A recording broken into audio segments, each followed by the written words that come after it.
इस संस्था के 150 वर्ष पूरे 150 वर्ष पूरे होने के उपलक्ष्य में एक नए समारोह के साथ जुड़ करके उसके साक्षी बन रहे हैं। मैं इस अवसर पर कायस्थ पाठशाला के संस्थापक मुंशी काली प्रसाद कुलभास्कर जी को विनम्र श्रद्धांजलि अर्पित करता हूं। आप अनुमान कर सकते हैं कि आज से 150 वर्ष पूर्व जिनका जन्म 150 वर्ष पहले जिन्होंने ये परिकल्पना की होगी कि मुझे अपनी पूरी संपत्ति को अपने परिवार, अपने नातेदार, अपने रिश्तेदार को न देकर के लोक कल्याण के लिए समर्पित करना है। और आज लोक कल्याण का यह भाव हम सब के सामने इस रूप में प्रस्फुटित होता हुआ दिखाई दे रहा है। एक विराट वन वृक्ष के रूप में कैसे लोगों के लिए आने वाली पीढ़ी के उज्जवल भविष्य की कामना के साथ कार्य कर रहा है। एक कायस्थ पाठशाला उसका एक आदर्श उदाहरण है। मित्रों, आप सब प्रबुद्ध समाज से हैं और ये हमेशा से रहा है कि जब कभी कोई ऐसी स्थिति आती है कि कलम और तलवार में कोई द्वंद्व होता है तो विजय तो कलम की ही होती है।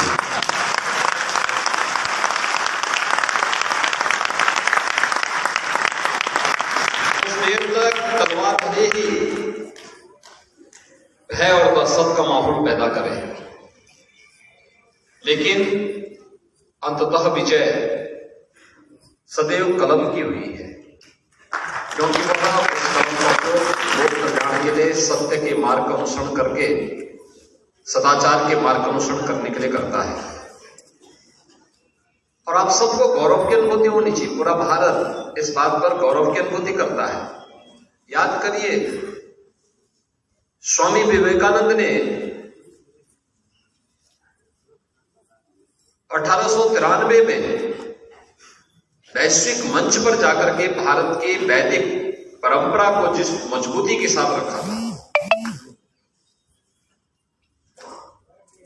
किन शब्दों में उन्होंने रखा था,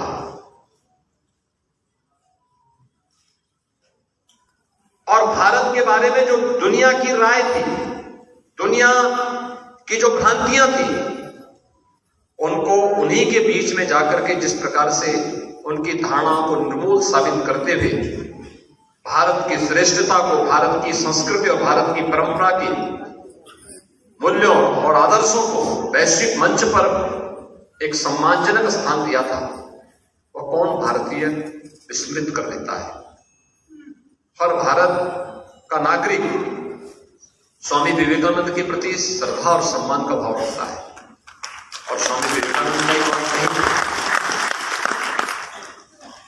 उन्होंने उस कालखंड में कहा था जब देश गुलाम था, तब उन्होंने कहा था, गर्व से कहो हम हिंदू हैं।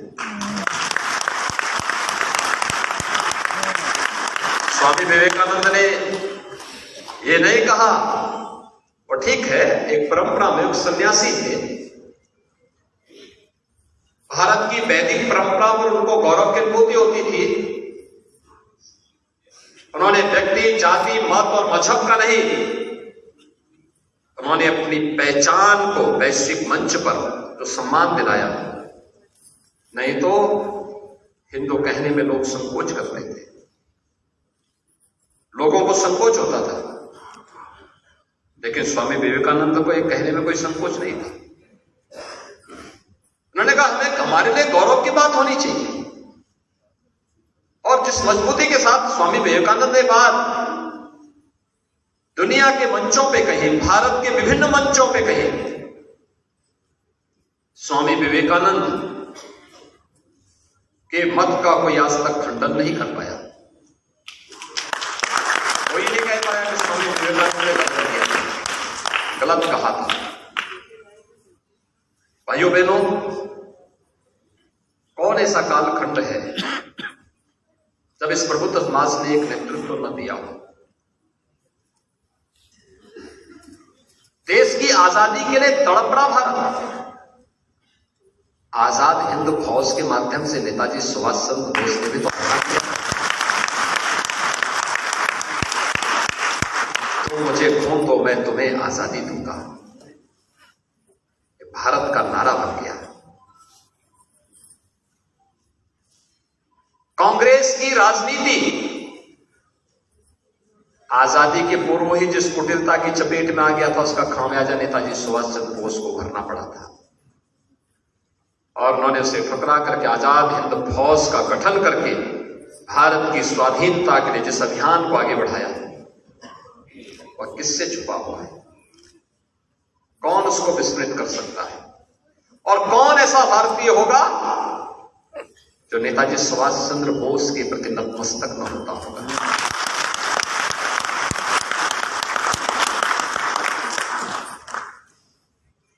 2019 में प्रयागराज में कुंभ का आयोजन हुआ था।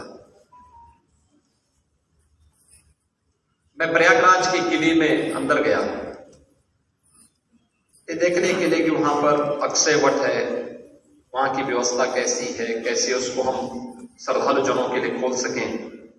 तो मुझे बताया गया साहब यहां पे एक राष्ट्रपति प्रेसिडेंट सूट है। मैंने कहा यहां प्रेसिडेंट सूट का मतलब क्या है? कहा साहब यहां पे देश के पहले राष्ट्रपति डॉक्टर राजेंद्र प्रसाद जी कुंभ के समय भी और माघ मेले में कल्पवासी बनकर के भी यहां पर आते थे, यहां रहते थे। क्या भारत था? ये देश आजाद हुआ, तत्कालीन सरकार कहती रही कि नहीं, सोमनाथ मंदिर के कार्यक्रम में आपको नहीं जाना है। उन्होंने कहा इस सरकार तय नहीं करेगी, मैं एक भारतीय हूं और हजारों वर्षों से भगवान सोमनाथ भारत और भारत की कोटि कोटि मानवों के उद्धार के कारक बनते रहे। और स्वतंत्र भारत, अगर सरदार पटेल ने इस अभियान को आगे बढ़ाया है तो मैं इस कार्यक्रम में आज जाऊंगा ही जाऊंगा। और सोमनाथ मंदिर के उद्धार कार्य डॉक्टर राजेंद्र प्रसाद जी ने उस समय की सरकार के तमाम विरोध के बावजूद भी उस कार्यक्रम को आगे बढ़ाया था। अब देख रहे होंगे दो चेहरे भारतीय राजनीति के बाद स्पष्ट दिखाई दे रहे हैं। एक चेहरा है जो अपनी परंपरा, अपनी संस्कृति, अपनी विरासत को विस्मृत करके भारत को पिछड़कू, भारत को पीछे धकेलने की दुरभिसंधि का शिकार स्वयं होता है।